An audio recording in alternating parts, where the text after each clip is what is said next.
Several headlines today that again cast doubt on Labor's whole green agenda. First, the fuel giant Ampol revealing that it's a long way short of its target of 300 EV charging bays by the end of the year. They're currently sitting at just under a third of their stated goal.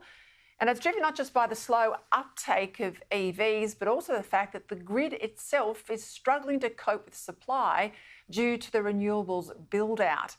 At the same time, new research from Bloomberg calculates that Australia's share of renewables needs to more than double by 2030 for Australia to reach its net zero goal. So all up, it's a mess, but no one seems willing to admit yet that the emperor's got no clothes. Well, some bloke might. He's joining me now, Sky News contributor Chris Uhlmann.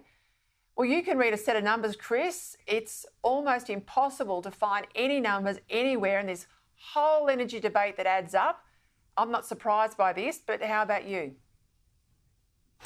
I'm not surprised either, and it shows that the system runs on physics and not on politics. And just to give you a couple of numbers, so right now around about 40% of the electricity on the national electricity market can be put down to weather-dependent renewable energy. We have to, in the next 6 years, double that to hit 82%. That is the government's target by 2030. We have to connect 6 gigawatts of generation every single year from now on. At the moment, we're connecting under 3 gigawatts. Physically, this process is now simply impossible to hit that kind of mark. So yes, this debate could use a whole lot more honesty in it. And I'll say this about it too, Peter, people don't understand this about the way that the energy system works, but we need to double our supply by 2050 in order to meet the kind of demand that we expect that we will have, and I think that number is probably underdone. But in order to do it with weather-dependent renewables, or mostly that way, we have to triple the amount of generation that we are going to get. So triple the amount of generation in order to get the kind of generation that we used to get. And we have to connect it with transmission lines that will run across the country and then fix up the distribution system as well. And all of that adds up. Our major security competitors, though, Chris, they're not going down this path. I mean, they are absolutely building up their fossil fuel outputs. Look at the budget costs for Australia. Look at the engineering impossibility of what we're trying to do. Look at the backlash now in regional communities. I mean, when are we going to have an honest conversation about all of this and reset this agenda? And Peter, that honest conversation must start with the cost of what we are proposing.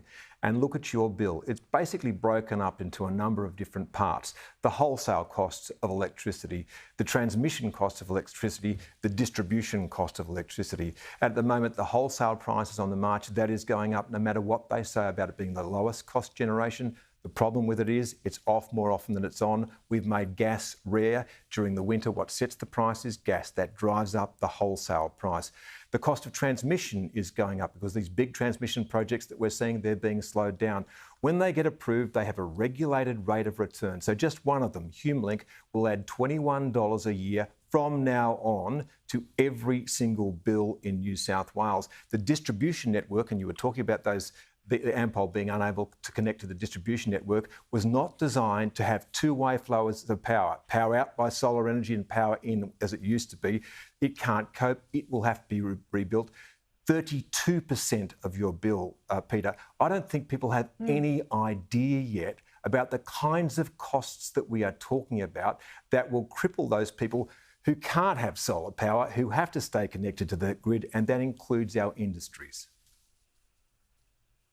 What keeps me awake at night, Chris, is how on earth do we pay for our future if we've got more and more people leaving private jobs to go and work for governments, if we're growing the size, as we are of our public sector payroll, if we're not exporting as much anymore, if we don't have local industries like we used to have, if we're demanding, every boondoggle under the sun to be paid for by the taxpayer, if we want big welfare, if we want the NDIS, if we want to throw billions more at national security as we should, and schools and hospitals, how the heck do we pay for our future?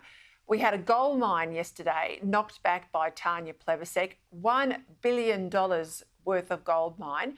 We had the New South Wales and federal environment departments giving it the green light. We had the local Indigenous leaders giving it the green light. They're angry today, these locals, that this has been a knocked back opportunity for economic empowerment, but she gives it the kibosh because one Aboriginal group, and she won't tell us why, had issues with it over cultural sensitivities. This is a massive sovereign risk, Chris. Yeah, Peter, and obviously in the course of doing a documentary, which I'm doing for Sky on the energy transition, we've been speaking to industry groups, and there is genuine alarm out there about this kind of thing. So in order to do mining projects, and we need a lot more mining, by the way, I don't think that's actually quite got through to people. When we're going to have this transition, it requires an enormous amount of particularly rare earth minerals. They're rare because, you know, they exist in the environment, but you've got to dig up a whole lot of ground to get them. So a lot more mining in the future. But Australia now is just behind the United States as the most litigious place in the world to do business. That message is getting out around the world. People do not want to invest here because it's getting too hard. That gold mine that you were talking about is an example about how some of the law is being weaponised against mining companies, and particularly for a green agenda, and not necessarily in the interests of the local Indigenous community, which wants and needs jobs in order to look after their community. And I'm like you, at the turn of the last century, the turn of the 20th century, Australia actually decided it would be a high wage economy, but we were a low energy cost economy. We can't be in the 21st century a high wage and a high energy cost economy. That will not add up. Nothing will be made in Australia.